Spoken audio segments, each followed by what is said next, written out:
সবর কাকে বলে, সবর কোথায় করতে হবে বলেন তো, জানার দরকার আছে না নাই? আমরা সাধারণত মনে করি সবর মনে হয় শুধু বিপদ আপদ মুসিবত কষ্ট ক্লেশের মধ্যে হয়, কিন্তু বিষয়টা এমন নয়। তাফসিরে মাআরিফুল কোরআন সহ দুনিয়ার সব প্রসিদ্ধ তাফসিরের মধ্যে এসেছে মুমিন সবর করবে তিন জায়গায়। কয় জায়গায়? এই তিন জায়গায় যদি পরিপূর্ণ সফলতা সে অর্জন করতে পারে তাহলে সে সবের মুমিন হয়ে যাবে। তাহলে সবর হবে তিন জায়গায়। কয় জায়গায় বলেন? এক নাম্বার, সবর হবে আনুগত্যের মাঝে তথা ইবাদতের মধ্যে হবে সবর। ইবাদতের মধ্যে সবর, এটা আবার কেমনে? আনুগত্য ইবাদত এটার মধ্যে সবর, এটা আবার কেমনে অর্জন করতে হয়? ইবাদতের মধ্যে যদি সবর অর্জন করতে হয় তথা সবরওয়ালা ইবাদত যদি করতে হয় তাহলে কয়েকটা জিনিস লাগে। এর মধ্যে প্রধানত যেই কয়েকটা জিনিস লাগে, প্রধান বিষয় হলো দুইটা। ওই দুইটা জিনিস হলো কম্পালসারি। যখন কোন আবেদ ওই দুইটা জিনিসকে ঠিক রেখে ইবাদত করে, তারা ইবাদত যত ছোট হোক না কেন, ওই ইবাদত সবরওয়ালা ইবাদত বলে গণ্য হয়ে যায়। কয়টা জিনিস ঠিক রাখলে? দুইটা জিনিস। বক্সের আওয়াজটা ভাই টন করবেন ভাই, টন করেন, শেষে যায় কেন?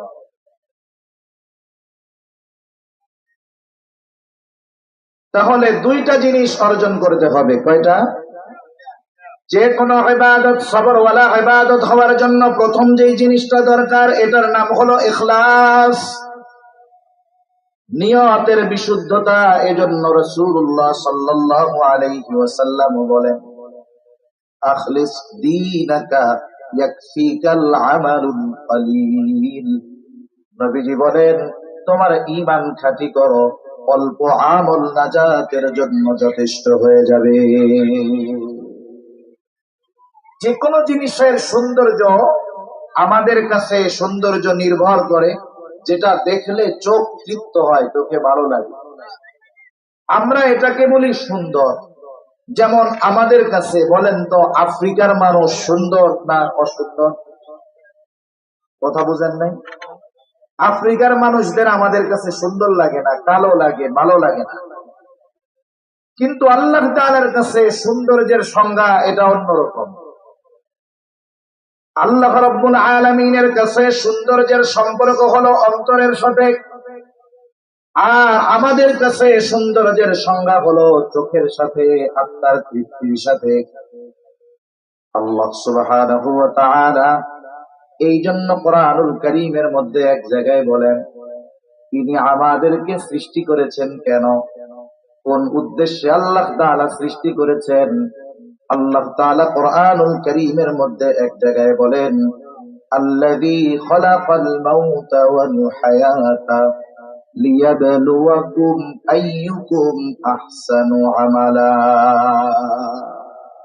আল্লাহ তাআলা বলেন, আমি হায়াত মউতকে সৃষ্টি করেছি তোমাদের পরীক্ষা করার জন্য।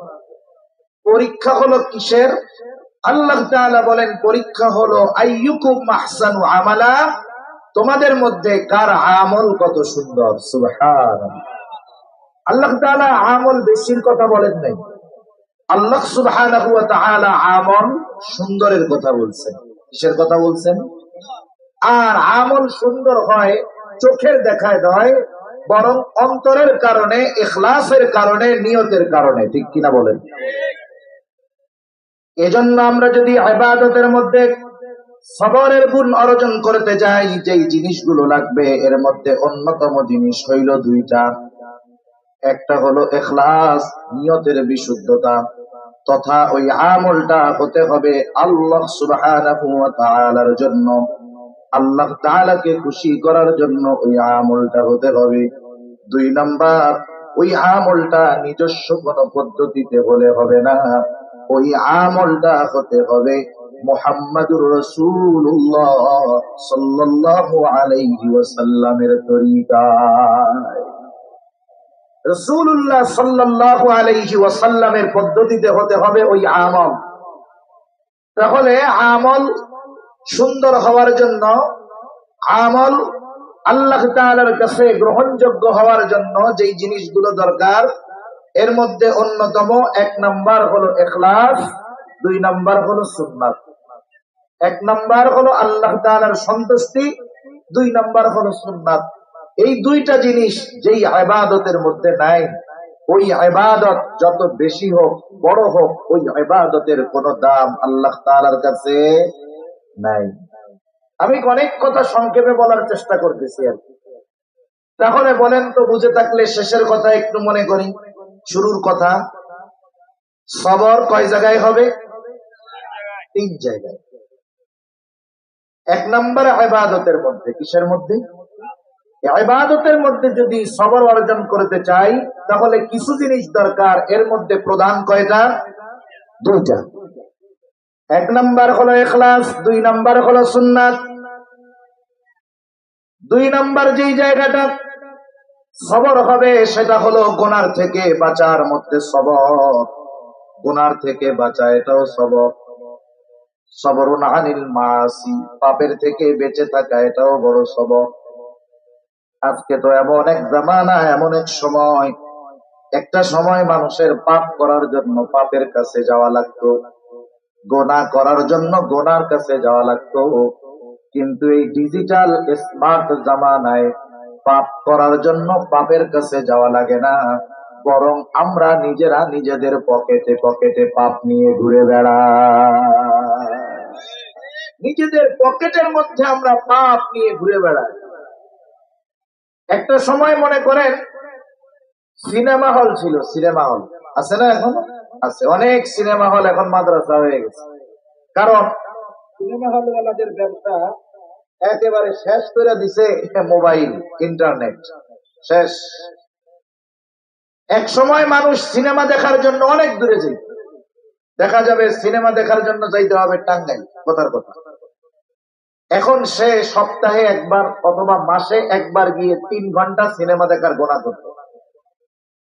এরপরে আসলো একটু কারেন্ট বা ব্যাটারি চালিত টেলিভিশন, তখন সপ্তাহে একদিন ঘরে বৈশা সিনেমা দেখতো 3-4 ঘন্টা, ওই 3-4 ঘন্টা সিনেমা দেখার গোনা করতো সপ্তাহে একবার।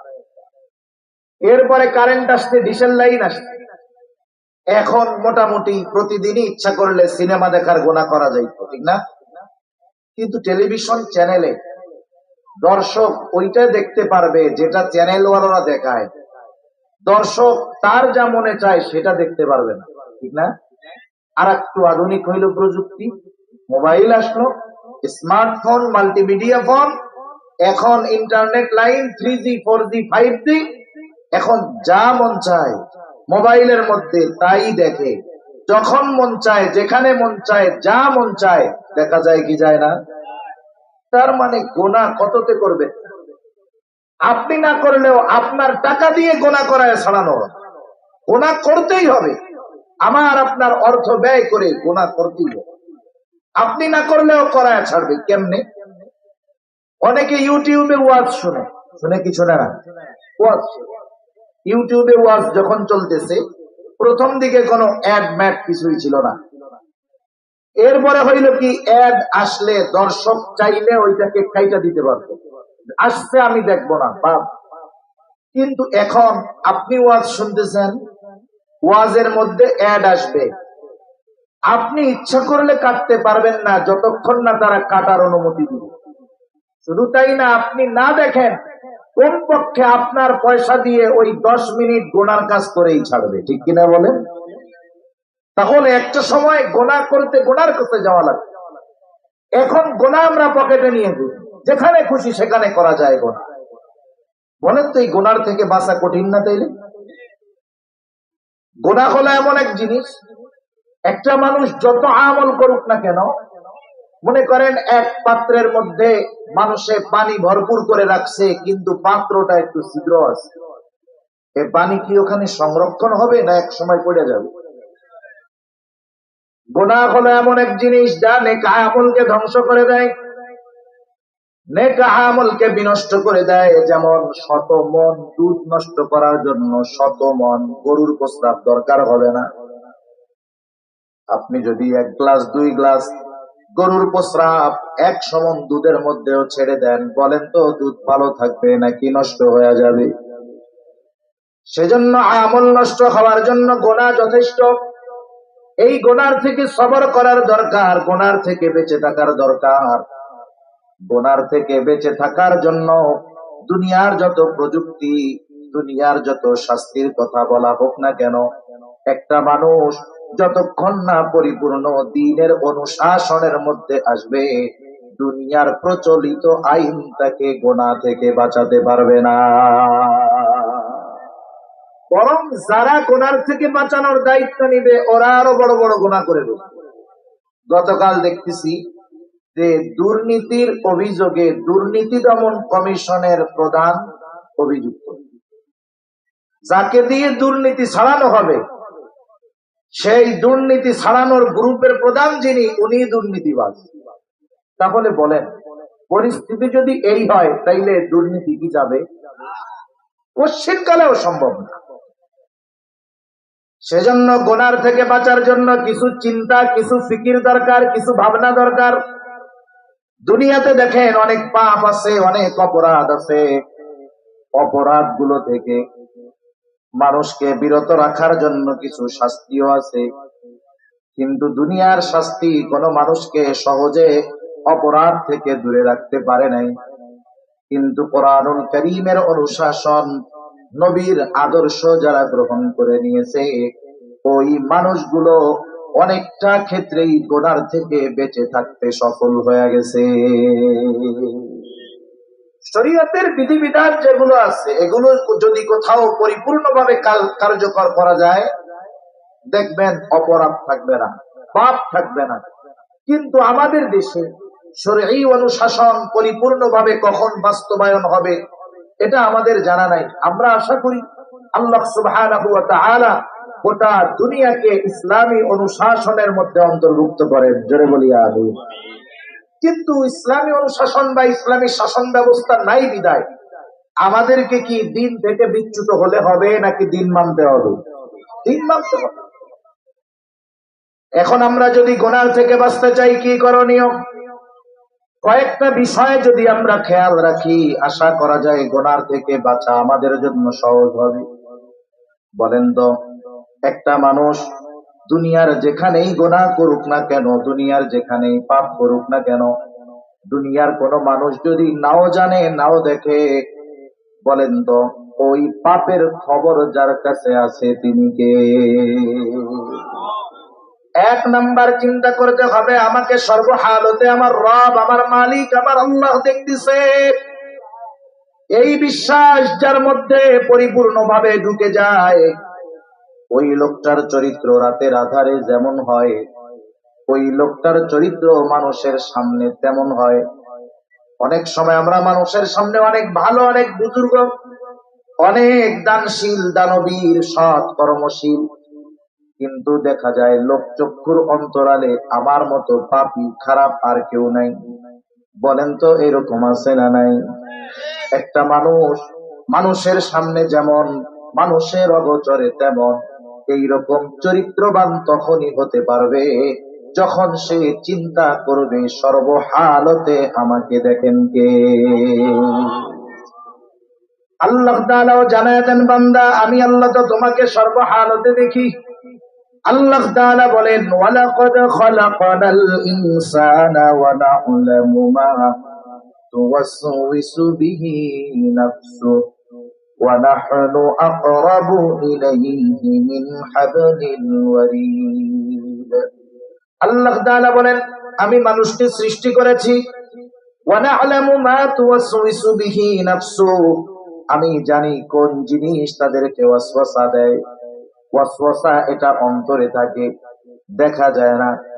দুনিয়ার এই চিকিৎসা বিজ্ঞান যতই আধুনিক হোক না কেন, বলেন তো দুনিয়ায় এমন কোন প্রযুক্তি, এমন কোন মেশিন আবিষ্কার হয়েছে নাকি যেখানে আমাকে আপনাকে ঢুকায়া দিলে আমার আপনার অন্তরের খবরটা জানতে পারবে?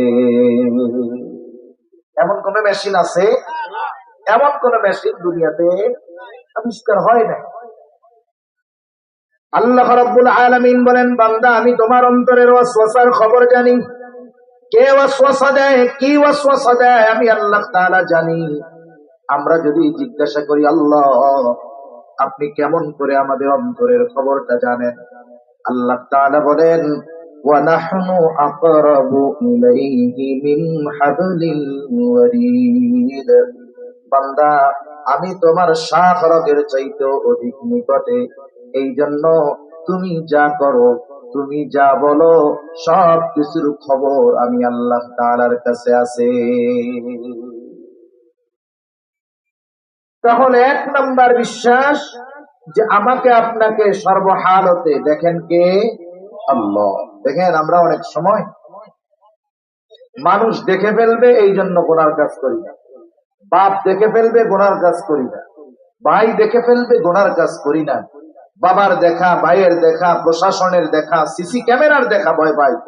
কিন্তু আল্লাহ তাআলা আমাকে দেখেন সর্বহালতে, এই দেখার ব্যাপারে আমার কোনো চিন্তা নেই। অবস্থা তো এরকমই নাকি? এরকম। আল্লাহ রাব্বুল আলামিন আরো জানায় দেন, বান্দা إذ يتلقى المتلقيان عن اليمين وعن الشمال قعيد। আল্লাহ তাআলা জানায় দেন আমাদের ডান কাঁধে একজন, বাম কাঁধে একজন ফেরেশতা আছে। এত তৎপর তারা, যখন কোনো ভালো কাজ করা হয় ডান কাঁধের ফেরেশতা লিখে রাখে, ওই কর্মের ব্যাপারে সে সাক্ষী থাকে। যখন কোনো মন্দ কাজ করা হয় বাম কাঁধের ফেরেশতা সেটা লিখে রাখে, কর্মের ব্যাপারেও সাক্ষী থাকে। শুধু আমাদের কাজ কর্মগুলোকেই সংরক্ষণ লিপিবদ্ধ করা হয় তা নয়। আল্লাহ তাআলা বলেন, মা ইয়ালফিযু মিন কাওলিন ইল্লা লাদাইহি রাকীবুন আতীদ। সদা তৎপর একজন ফেরেশতা আছে। আমরা মা ইয়ালফিযু মিন কাওল, মানুষ মুখ দিয়ে যা নিক্ষেপ করে, অর্থাৎ আমরা যে কথাগুলো, শব্দগুলো উচ্চারণ করি, শব্দগুলো জবান দিয়ে বের হতে দেরি হয়, ওই ফেরেশতা আমাদের কথাগুলো রেকর্ড করতে একটুও দেরি করে না। একটু চিন্তা করে দেখেন, আল্লাহ তাআলা দেখতেছে, ফেরেশতারা লিখতেছে, আবার আমাদের কর্মের ব্যাপারে সাক্ষী হইতেছে। শুধু তাই না, আমি আপনি আমার আপনার যেই অঙ্গ প্রত্যঙ্গ গুলো দিয়ে কর্ম সম্পাদন করি, যেই হাত দিয়ে লেখি, যেই হাত দিয়ে কাউকে আঘাত করি, যেই হাত দিয়ে মোবাইল টিপি, যেই পা দিয়ে গোনার দিকে যাই, যেই চোখ দিয়ে গোনা দেখি, যেই কান দিয়ে গোনা শুনি, যেই জবান দিয়ে গোনার কথা বলি, এরা সব আমার আপনার কর্মের ব্যাপারে কিয়ামতের দিন আল্লাহ তাআলার কাছে সাক্ষী দিয়ে দিবে। আমাদের সাথে আমরা গোয়েন্দা নিয়ে ঘুরতেছি, সিআইডি নিয়ে ঘুরতেছি।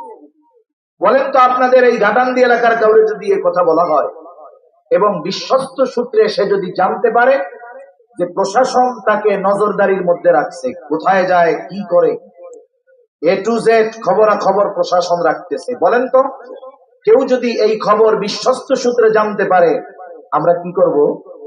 আল্লাহর ওলি হয়ে যাব না? তখন কোনো খারাপ জায়গায় যাবে না, কথা বলার আগে 50 বার চিন্তা করবে, কোন জায়গায় যাওয়ার আগে 100 বার ভাববে, চিন্তা করবে, যা হয় হোক, বাড়ি আর মসজিদ ছাড়া আর কোনো জায়গায় যাব না। দেখেন, আমি দেখি না, আমার চোখের সামনে নাই, এই রকম প্রশাসনের নজরদারির ভয়ে আমি আপনি আমার আপনার জীবনের গতিপথ পাল্টায় ফেলতেছি। অথচ আমার আপনার সাথে আল্লাহ সুবহানাহু ওয়া তাআলা সাক্ষী রেখে দিয়েছে, এরা কিয়ামতের দিন আমার আপনার বিপক্ষে সাক্ষী দিবে। যে হাতের জন্য এত মায়া, এই যে শীতের সময় একটু ফাইটা গেলে দামি দামি লোশন দিলে লাগাই হাতে পায়, পাটা যেন না ফেটে যায়, এই জবানটা জানি, ঠোঁটটা জানি না ফেটে যায়, এজন্য কত দামি দামি ক্রিম নিয়ে লাগে। চোখে একটু সমস্যা হলে ডাক্তারের কাছে চলে যাই, টাঙ্গাইল পছন্দ হয় না ঢাকায় চলে যাই, কানের সমস্যা হইলে নাক কান গলা বিশেষজ্ঞের কাছে চলে যাই। অথচ কিয়ামতের দিন এরা আমার বিপক্ষে আমার কর্মের ব্যাপারে আল্লাহ তাআলার কাছে সাক্ষী দিবে। 60, 70, 80 বছরের হায়াত অনেকে পেয়েছেন, কোনদিন কি এই হাত পা চোখ কান কথা বলে? কোনদিন কি বলে যে গোনা বহুত করছিস আর করিস না? বলে এরকম? বলে না। কারণ এরা হলো গোয়েন্দা। স্বাভাবিকভাবে যখন কোন গোয়েন্দা অফিসার কোন তদন্তের জন্য সে যখন যায়, নিজেকে পুরো পরিবর্তন করে ফেলে। মাঝে মধ্যে আপনারাও হয়তো খবরে দেখেন, পত্রিকায় দেখেন, অমুক এসআই অমুক এসআই আসামি ধরার জন্য অনেক দিন যাবৎ মাটি কাটার কাজ করছে, অনেক দিন যাবৎ হকারগিরি করে বেড়াইছে, নিজের সুরাতকে পরিবর্তন করে ফেলছে। পৃথিবীর বুকে এমনও গোয়েন্দা সংস্থা আছে, ওই গোয়েন্দা তার প্রতিপক্ষ দেশের বাহিনীর মধ্যে বছরের পর বছর তাদের সাথে থাকছে, কিন্তু ওই দেশের কোন লোক বুঝতে পারে নাই, ওই দেশের প্রশাসন বুঝতে পারে নাই যে এই লোকটা যুগের পর যুগ আমাদের সহকর্মী হিসাবে কাজ করতেছে, ও আমাদের বন্ধু নয়, বরং সে আমাদের দুশমন। ছদ্মবেশে এমন ভাবে মিশে যায়, সে নিজের পরিচয়কে গোপন করে রাখে, চুপ থাকে। প্রতিপক্ষ যাদেরকে ধরবে তাদের সাথে মিশে যাওয়ার পরে তাকে যা বলা হয় সে তাই করে, ওরাও যা করে তাই করে। ডাকাতি করতে বললে ডাকাতি করে, একসাথে চুরি করে, বাটপারি করে, সব করে। ওর উদ্দেশ্য কি? এদের নারী নক্ষত্র আমাকে বের করতে হবে।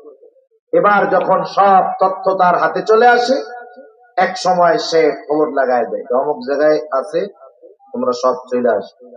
এবার র্যাব বাহিনী টাহিনী নিয়ে, পুলিশ বাহিনী নিয়ে ঘিরে ফেলছে, সবাই আটকে ফেলছে। আর ও তো পাশে দাঁড়ায় আছে লুঙ্গি টুঙ্গি বইরা। এখন ওরা তো কি, ওনারে ধরেন না কেন? ওনাকে ধরেন না কেন? উনিও তো আমাদের সাথে ছিল, যে এই কথা বলবে বুক দিয়া মুখে একটা মাইরা দিল, তুই কিরা? বলে বেটা চিনস উনি কে? তোদের সাথে ছিল ভাবছে তো তোদের দলের লোক, সারের কল্যাণেই তো আমরা তোদেরকে ধরতে পারলাম। এখন ও যদি ওরে বলে যে আমাদের সাথে এতদিন থাকছো, সব করছো, এখন তুমি আমাদেরই বিপক্ষে চলে গেলা, ও তখন কি বলবে? আমার কাজই তো এটা, সাথে যখন ছিলাম চুপ, সময় মতো সব কিছু ফাঁস করে দেওয়া হবে, ঠিক কিনা বলে? এই হাত পা চোখ কান দিয়ে গোনা করাইতেছি আমরা, এরা করবে, কিচ্ছু বলবে না। কারণ ওই যে গোয়েন্দা বাহিনীর যারা ছদ্মবেশে যখন যাবে, ওকে বলা হয় তোমাকে দিয়ে যা করাবে করবা, যা করা লাগে করবা, কোনো অসুবিধা নাই, চুপ। তবে জবান খোলা যাবে। হাত বা চোখ কানকে আল্লাহ তাআলা নির্দেশ দিয়ে দিয়েছে, সাবধান, চুপ, কিছু বলা যাবে না, বাধা দেওয়া যাবে না, সময় মতো সব জানা হবে। আল্লাহ তাআলা কুরআনুল কারীমের মধ্যে বলেন, আল ইয়াউমা নাখতিমু আলা আফওয়াহিহিম ওয়া তুকাল্লিমুনা আইদিহিম ওয়া তাশহাদু আরজুলুহুম বিমা কানু ইয়াকসিবুন। আল্লাহ রাব্বুল আলামিন বলেন, আল ইয়াউম, আজকের এই দিন অর্থাৎ কিয়ামতের দিন, নাখতিমু আলা আফওয়াহিহিম, আমি তাদের মুখের উপরে মোহর মেরে দিব। ওয়া তুকাল্লিমুনা আইদিহিম, আজকে কথা বলবে তাদের হাত, আমার সাথে কথা বলবে তাদের হাত। ওয়া তাশহাদু আরজুলুহুম, সাক্ষী দিবে তাদের পা, বিমা কানু ইয়াকসিবুন, এই হাত পা দ্বারা তারা কি উপার্জন করেছে। সেজন্য ভাইরা আমার, এই হাত পা আল্লাহ তাআলার কাছে আমার আপনার ব্যাপারে কর্মের কথাগুলো আল্লাহ তাআলার কাছে জানায় দিবে। শুধু তা নয়, আল্লাহ তাআলা এক জায়গায় বলেন, শাহিদা আলাইহিম সামউহুম ওয়া আবসারুহুম ওয়া জুলুদুহুম বিমা কানু ইয়ামালুন। আল্লাহ রাব্বুল আলামিন বলেন, সাক্ষী দিবে তাদের কান, সাক্ষী দিবে তাদের চোখ, সাক্ষী দিবে তাদের চামড়া। সেদিন আল্লাহ তাআলার সাথে তারা কথা বলবে। 60, 70, 80 বছরের হায়াত, এগুলো কোনোদিন কথা বলে নাই, আমাদের কর্মেও কোনোদিন বাধা দেয় নাই। যখন ওই লোক দেখবে তার পা, হাত, চোখ, কান, জবান সব তার বিরুদ্ধে কথা বলে, লোকটা হতভম্ব হয়ে যাবে, হতবাক হয়ে যাবে। এইবার সে প্রশ্ন করবে, ক্বালু লিজুলুদিহিম লিমা শাহিদতুম আলাইনা, কিরে চামড়া, তোমরা কেন আমার বিপক্ষে সাক্ষী দাও? কে তোমাদেরকে কথা বলার ক্ষমতা দিল? সেই দিন অঙ্গ প্রত্যঙ্গ গুলো জবাব দিবে, ক্বালু আনতাকানাল্লাহ, আজকে আমাদের কথা বলার ক্ষমতা যিনি দিয়েছেন তিনি কে? এই বিশ্বাসগুলো যদি অন্তরে রাখা যায়, চিন্তা করা যায়, তাহলে গোনার থেকে বাঁচা সহজ। হাত দিয়ে গোনা করার সময় চিন্তা করতে হবে, এই হাত আমার কর্মের কথা আল্লাহ তাআলার কাছে বলে দিবে। গোনার দিকে যাওয়ার সময় চিন্তা করতে হবে, এই পা আল্লাহ তাআলার কাছে বলে দিবে যে আমাকে দিয়ে হাইতে হাইতে গোনার কাছে। চোখ বলে দিবে আমাকে দিয়ে গোনার এইগুলা দেখছে। কান বলবে যে আমাকে দিয়ে গোনার এই কথাগুলো শ্রবণ করেছে। জবান বলবে আল্লাহ আমাকে দ্বারা সে এই এই উচ্চারণ গুলা করেছে। একটু চিন্তা করে দেখেন, একটু চিন্তা করেন যে আল্লাহ সুবহানাহু ওয়া তাআলা এই কথাগুলো সুস্পষ্ট ভাবে আমাদের জানিয়ে দিয়েছেন। সুস্পষ্ট ভাবে এই কথাগুলো যদি সর্বক্ষেত্রে আমি আপনি স্মরণ রাখি, বলেন তো গোনা থেকে বাঁচা কঠিন হবে না সহজ হয়ে যাবে? কিন্তু সমস্যা হলো কি জানেন? সমস্যা হলো এই কথাগুলো শয়তান আমাদেরকে ভুলায় দিতে চায়। শয়তান আমাদের ভুলায় দিতে চায়। সে এই দুনিয়ার চাকচিক্য আমাদেরকে দেখায়া পরকালের কথা, পরকালের জবাবদিহিতার কথা আমাদের ভুলায় দিতে চায়। শয়তানের সাথে আমাদের লড়াই, আমাদের দুশ্মনী, আমাদের শত্রুতা। তার টার্গেট হলো আমাদেরকে পাপাচারে লিপ্ত করে জাহান্নামের অতল গহ্বরের বাসিন্দা বানায় দেওয়া। এই মিশন সে দুনিয়ায় আইসা শুরু করে নাই, আসমান থেকেই এই মিশন নিয়ে সে দুনিয়ায় আসছে, ঠিক কিনা বলে? সেজন্য আমরা গোনা থেকে বাঁচার ক্ষেত্রে সবর অর্জন করি। 3 নাম্বার, সবরুন আনিল মাসায়েব, বিপদ আপদ মুসিবতের ক্ষেত্রে সবর। বিপদ আপদ মুসিবত আল্লাহ তাআলা দিবেন, এটা আল্লাহ তাআলার জানানো কথা। যেহেতু আমরা মুমিন, এই মুমিনের দাবির বিপরীতে আল্লাহ তাআলা আমাদেরকে পরীক্ষা নেওয়ার ঘোষণা দিয়েছেন। আল্লাহ তাআলা বলেন, আহাসিবান নাসু আন ইউতরাকু আন ইয়াকুলু আমান্না ওয়া হুম লা ইফতানুন।